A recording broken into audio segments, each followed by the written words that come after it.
Hello, it is 6 a.m. in Washington. It's 12 noon in Tripoli. I'm Monita Rajpal. You're watching CNN, the world's news leader. This is World One, live from London. Fled his home country of Libya last week, and now it wants him back. He's this man on the right, Saadi Gaddafi, the third son of the fugitive dictator, Colonel Gaddafi. On Sunday, he crossed the border from southern Libya into neighboring Niger, along with a number of other ex-officials. But Libya's new leaders are demanding their return, and today they're sending a team to Niger to urge its government to hand them over. Elsewhere in the country, Libya's new government is trying to isolate and destroy other small pockets of Gaddafi loyalists. Reuters is reporting anti-Gaddafi soldiers are pouring into Bani Walid, and the sound of gunfire and explosions are coming from inside the city. Earlier, clashes erupted in Beirut. From there, CNN's Ben Wiedemann brings us this exclusive report. Well, the United Nations is expected to vote today on whether to relax sanctions on Libya. CNN has learned asset freezes on some Libyan companies could be lifted, and a controlled number of arms shipments may also be allowed. It's all part of a plan by the UN to help Libya's new leaders rebuild the country. Sanctions against former Libyan leader Colonel Gaddafi are likely to remain in place, while building bridges on one front and watching them collapse on another. As Turkish Prime Minister Recep Tayyip Erdogan winds up his whirlwind Arab Spring tour in Libya, he's coming under fire from Syrian activists. Here you can see them confronting Erdogan during his visit to Egypt. They are accusing Turkey of handing this man over to Syria's secret police. Syrian TV broadcast what it's calling a confession from Al-Harmoush. CNN's Ivan Watson is watching developments from neighboring Turkey. He joins us now live from Istanbul. And Ivan, has there been any word or explanation from Turkey? Yes, there has actually. The Turkish Foreign Ministry actually came out with a statement, which is kind of unusual to directly respond to some of the accusations. The U.S. State Department is urging all Americans to get out of Syria while they still can. Still 6 months after the anti-government uprisings began, international patience is wearing thin with President Bashar al-Assad's brutal crackdown against protesters. More than 2,600 people have now died in carnage, and the UN Secretary General says enough is enough. It's been almost 6 months. I have been speaking with him several times. He made all this... Arrows pointing up there as we see stocks heading higher this hour as European finance ministers meet in Poland. America's Treasury Secretary is also there to talk about the financial crisis in the Eurozone. The United States is growing more and more concerned about the global impact of Greek debt. I want to get some views from newspapers around the world. In the UK, the Daily Telegraph's headline, "Central banks do not take this kind of action unless something is up." The comment piece says, in the Eurozone, an unfolding Greek tragedy is careering towards its final brutal act.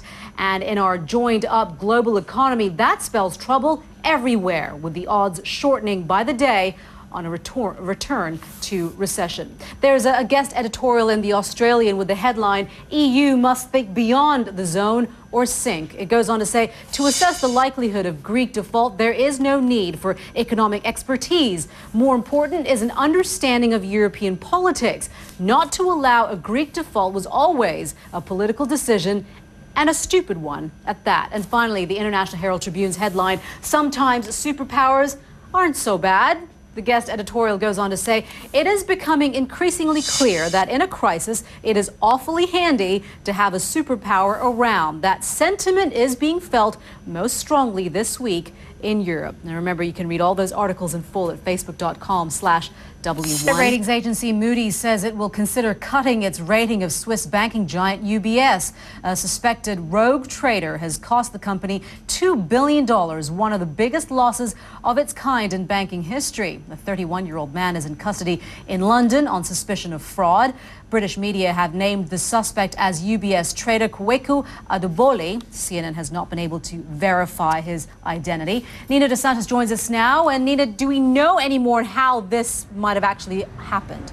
Well, I spent about the last day and a half trying to trace this down, Monita, and what sources have been telling me is that essentially what's happened here is that the losses could have been occurred as a result of a bet a derivative product. On Talk about some of the stories that we're talking about. It's no longer science fiction, but solid, hard fact. Astronomers have discovered a planet that has not one, but two suns. The concept was made famous by the Star Wars saga. The new planet's official name is Kepler-16b, but NASA scientists have taken to calling it Tatooine as homage to Luke Skywalker's planet. You could tell that I didn't follow the Star Wars saga.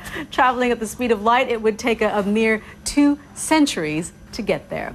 Male, female, or X. Those are the 3 choices you'll have if you're applying for an Australian passport. It is part of a plan to stamp out discrimination against intersex or transgender people. New rules allow transgender Australians to choose their preferred gender as long as it's supported by a doctor's note. And a beach cleaning project in Hawaii brought a surprise discovery for one volunteer. Among cigarette butts and food wrappers, U.S. Naval Officer John Moore found a special bottle, one with a message in it. It was a letter written 5 years ago by a Japanese student from the island of Kyushu. The letter traveled 4,000 miles before reaching Hawaii. Petty Officer Moore, whose family lives in Japan, ironically, plans to write back and then visit the student who lives in Kagoshima.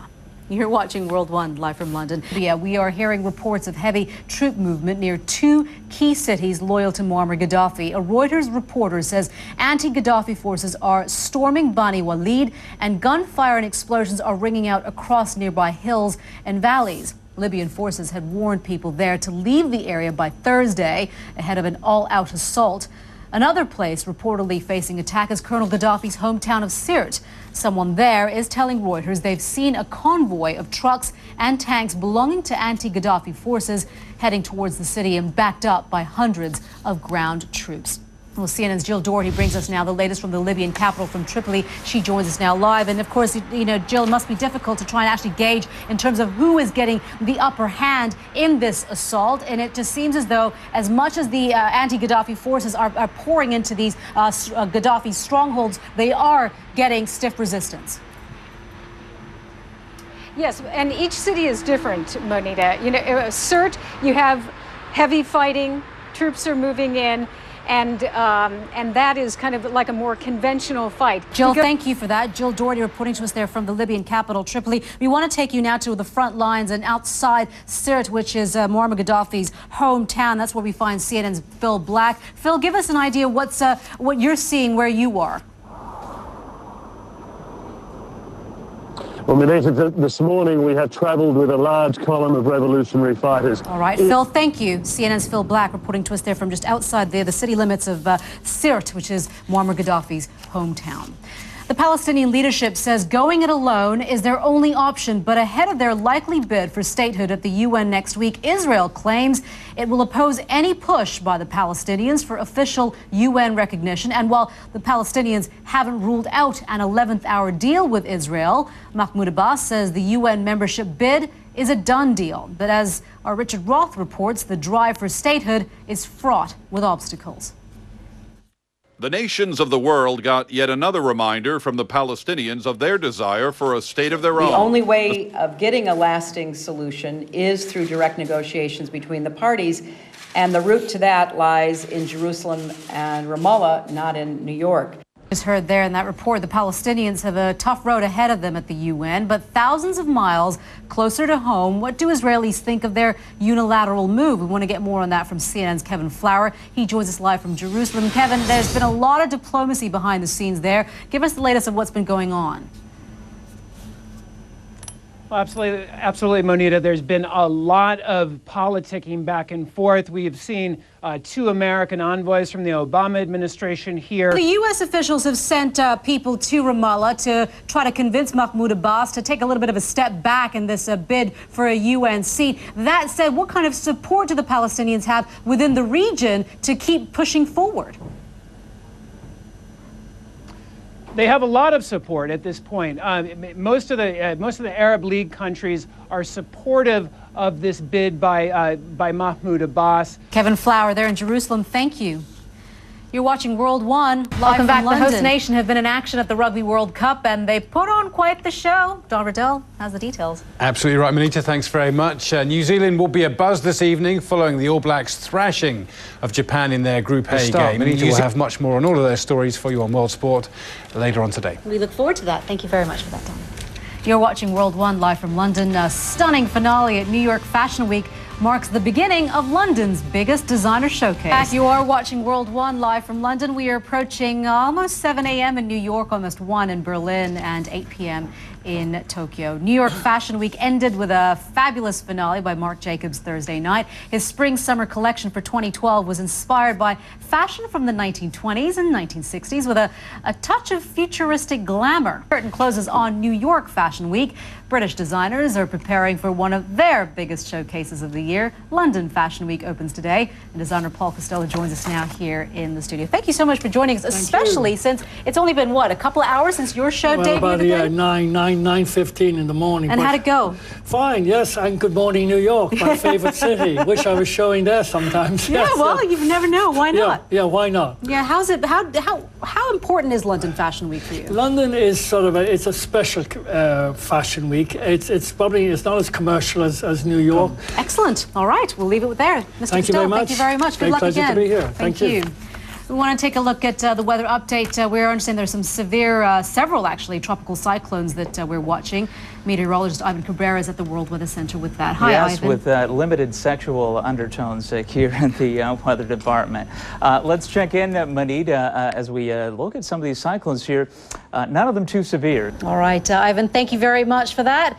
Mexico, happy Independence Day. It is today. There are fireworks, decorations, flag waving all around the country, and we thought we'd also celebrate all things Mexican with a look at some famous exports from the country. Like mine, your first thought may be Mexican food, tacos, as well as burritos, jalapeno peppers, enchiladas.